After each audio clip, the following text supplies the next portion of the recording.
Hello gang, welcome back to the layout. This is an update for the month of May 2025.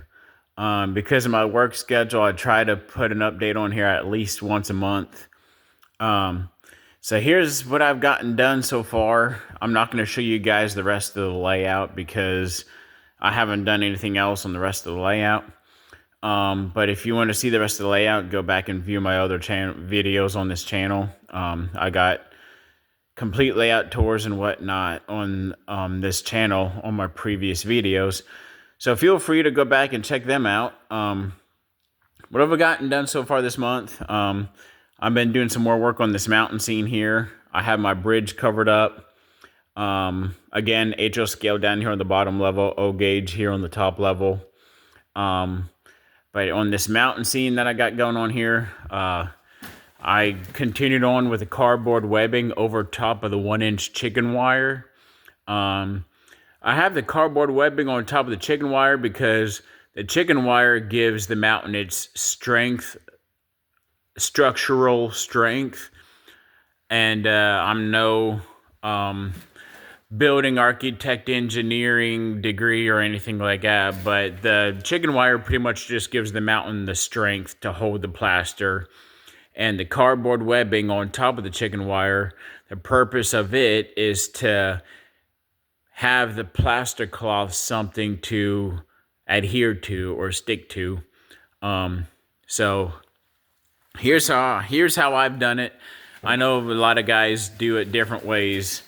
Some guys just make their mountain by just doing the cardboard webbing without the chicken wire, which is fine, which works, depending as to how big your mountain is. Because my mountain is so large, I just went ahead and put the chicken wire in there just to help support it and give it strength and to help support the weight of all the plaster going on here. So here's what I've done. I got the chicken wire on, I put the cardboard webbing over top of it, and then I laid plaster cloth, as you can see here, over top of the cardboard webbing. And then I come back with my rock molds. As you can see here, I just put this one on. It's still drying. Here in about 30 minutes or an hour or so, I'm going to pull that one off. And then after I get my rock molds on, then I mix up another batch of plaster, kind of like the same consistency that I use for my rock molds, make it look like pancake batter. And then I use that mixture and I go in between the molds here. Like I'm going to go in here, fill this in, go in here, and try to blend everything together so you can't tell where one rock mold is and another one is. I already done that over here. You can see, you can't really tell over here where the rock molds start and end very much. I got a little hole right there that I got to patch up right there. I got to, patch that up a little bit, do with a little scalpel and carve it, fix it up. But anyhow, you get the gist of it.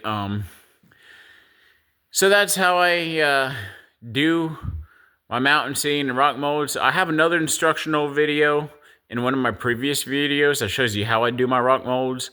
You can go back and check that out. So I'm not going to tell you how to do the rock molds and the process of doing it. You can go back and check my other video.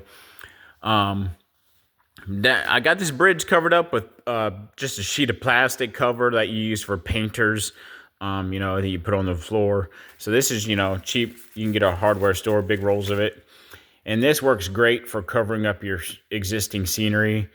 And I was the yo-yo that put all the track in and bridges before I put my mountain in back here. So I should have just done the mountain first and then worked everything here in the foreground. But, you live and learn. And I'm only human, so I make mistakes. So that's what's going on. But it works great, for protecting your existing scenery. And over here, I got my little aluminum cake pan, I guess you can get for like $1 or $2 at the dollar store or whatever. I got this full of water and I put my rolls of plaster cloth in there, wet it down, and then I very carefully take it all the way over there and then put it on there. I really don't have any more room over here to put my water basin. So That's why I have it sitting way over here, because this is probably the closest place I can get to my workstation over here. That's where I left off right here with my plastic cloth. Whenever I continue on, I might jump up there. How I got that put on there, I have a little chair right here. Right here underneath the benchwork, kind of, so to speak. So I kind of just stand on this chair, and then I kind of put one foot on this chair and another foot up here on the layout, just right there. All this is glued down, so it's not going anywhere, so it won't hurt it. So I can stand on that and then reach up over top of my bridge and then put my plastic cloth on here. So that's how I was able to reach back there and get that. Now that I'm on this end here, I might jump up on there behind the tunnel, stand up there behind the tunnel, and then work up this way, and then reach around from the backside, and then do it from the backside. So whenever I stand up there, I'm like, 5'9", so I'll be able to reach up over top of this easily, hopefully, and drop that plastic cloth down it behind this bridge and continue on around to the tunnel. And then I'm going to do the same thing here at this tunnel scene. So all this is going to be cardboard webbing here on top of the mountain, on top of the tunnel. So this will be a mountain right here. So the train will go into the tunnel and mountain right here, and it's going to continue on over here to what I got over here. So that's just a little quick update. What's going on? I'm still here. I know I'm trying to do the best I can as getting as many videos on here. Please subscribe to my channel. I'm trying to get as many videos on here.